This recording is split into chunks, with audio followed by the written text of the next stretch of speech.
سلامونه، څنګه کولای شو G4 کور موبایل یا G2 کور موبایلونو FRP ماته کو بغیر د دې نه چې کمپیوټر سره وصل کو.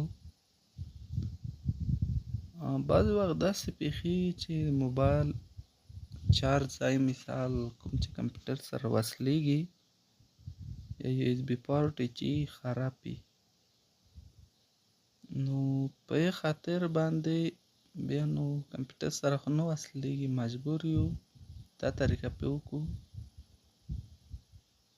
په دې ځای کې اوس راځو یو سیم کارت ور داخلوو، کوم چې پین کوډ باید ولري.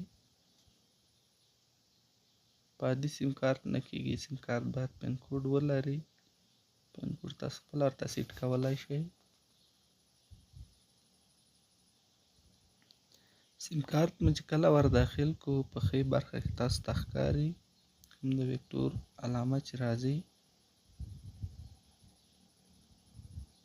دا حتمي ده پکې. سیم کارت بیا ترې وباسو. اوکې، کارت مو چې کله وایستو، وکتور علامه وایو، ښي خواته ګوته پې کش کوو، مای سیټینګ برخه دغه کلیک کوو، انډرایډ سیټ اپ برخه،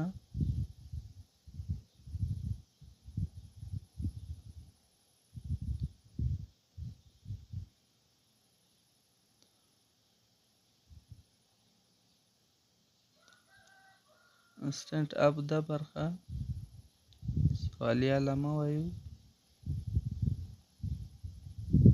دې ځای کې کوم دا د شیر آپشن چې راځي، میسج پکې کلیک کوو. دلته اوس ورته www.youtube.com لیکو. یوه یادونه که چېرته په دې ځای کې تاسو youtube.com ولیکئ، کلیک پې وکئ او یوټیوب اپډیټ وغواړئ، بیا څه وکئ، موبایل د بټن لارې ریسټور کئ، په بیړه سره ګوته پرې راکش کئ تر څو اپډیټ ونه غواړي یوټیوب یې. کوم موبایلونه چې دا ورژنونه مثال 8 9 دي، دغه بیا د یوټیوب اپډیټ غواړي، خو پورته ورژنونه چې دي د یوټیوب اپډیټ نه غواړي.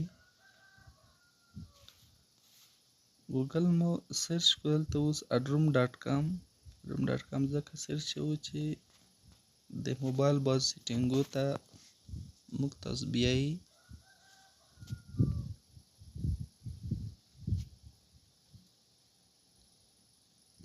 په دې ځای کې سکرین لاک سیټ کوو، پټرین او کنټینیو ټک ماره علامه، بیا کنټینیو کوو.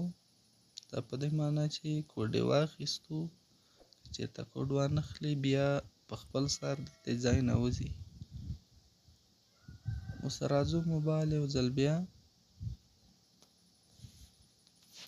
لومړي حالت ته بیا یې ګل کوئ چې آیا رښتیا کوډ یې اخیستی که نه.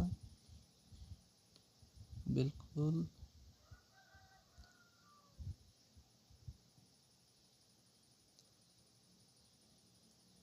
راځو اوس سټار بټن ته، نیکسټ.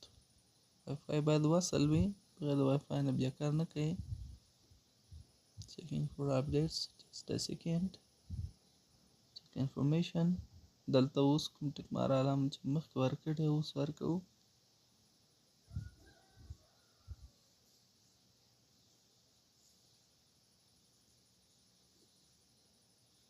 دې ځای کې کوم بل موبایل هم چې وای فای وصل کړی دا ډسکنیکټ کوئ.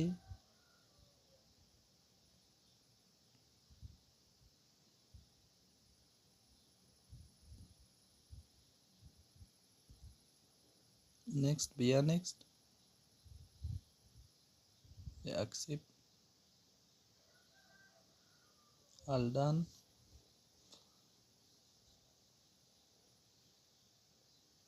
موبایل جیمیل مات شو. د دې ورته ویډیوګانو لپاره ملګرو زموږ یوټیوب چینل سبسکرایب کړئ، او که چېرته پوښتنه لرئ کمنټ کړئ، راسره شریک کړئ. انشاءالله د هغې ویډیو مطابق به هغې پوښتنې مطابق تاسو ته ویډیو جوړومه. دلته پاسورډ ترې ریموو کو یا هم ترې ډلیټ کو.